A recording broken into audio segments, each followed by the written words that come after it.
South Africans have been ranked as the world's biggest sleepers. We average 553 minutes, or just over 9 hours, of shut-eye every day. On the opposite end of the global scale, South Africans spend the least amount of time shopping, averaging just 9 minutes of retail therapy a day. I don't want to focus on that. I want to focus on pillow time and why we like it so much.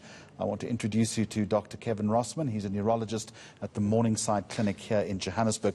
Kevin, good afternoon to you and a very warm welcome. First of all, ideally, as far as healthy adults are concerned, how much sleep should we be getting? Good afternoon, Jeremy, and thank you for inviting me. It's age dependent, and you quoted the 553 minutes. Well, I went through that whole bit of study they did, and the 553 minutes is from the 40 to 59-year age group, and that's just over 9 hours. Now, that is pretty good. That is pretty close to normal. If you break it down by age, then you find that 10 to 19-year-olds are getting 9.5 hours. 20 to 39-year-olds get 9 hours, which is also good. But then above 59, the 60-year-olds plus, you find that the number starts increasing. And that's where they're getting more than 10 hours a night. And that is where the concern is. The 9.2 hours is fine. I'd be very happy with that. As far as the 60 plus is concerned, why then is that a concern? Because the numbers should be going down. The amount of sleep we need generally reduces as we get older. So what that suggests is that there are other disease conditions occurring that's pushing that up. And that could be any chronic disease condition, cancers, whatever. It could also be sleep disorders, things like sleep apnea. So that is the concern in these figures. Having said that, though, if you look at the actual study they did, it was not a very big study.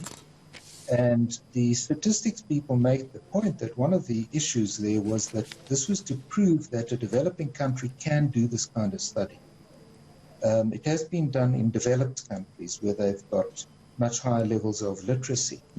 And I think the exciting bit was that they managed to do this in our country. And I think what's going to come in future is bigger numbers and better statistics. But the 9 hours, 9.2 hours is actually good, which of course then raises the question of why are we up there at the top of the length? And I think the answer might be that some of the others are not getting enough sleep. There is this culture very often that you've got to show how little sleep you can get away with, and that isn't healthy. That can actually cause a lot of health problems. So I'm very happy to see this. I think we're doing well. Is it about time spent sleeping or simply the quality of sleep? Well, that's another interesting thing, because again, when you look at what they did there, they said sleep or sleep-related activities. It was a study to look at activities, and particularly to look at difference between men and women. And as far as sleep's concerned, it was about the same. So that's the other thing. They say sleep-related. Now, they don't tell us what sleep-related means. Is that lying in bed in the morning, waiting for the sun to rise? Does it include brushing your teeth? So that's one of the problems we have with this study. What is it actually? And of course, we know nothing, as you say, about the quality of sleep. But length is a pretty good first indicator. It's not the final thing by any means, but it's a pretty good first indicator about what we should be looking at. Just a final one, it's also about developing good sleeping habits, and it's not about popping pills, is it? Absolutely. Pills don't give you as good a quality of sleep as natural sleep. But having said that, they're a whole lot better than no sleep. So the appropriate use of pills is okay. We don't want people using pills every day. That's where problems lie. And pills do have side effects. They can affect memory in older people. They can cause them to fall, break bones.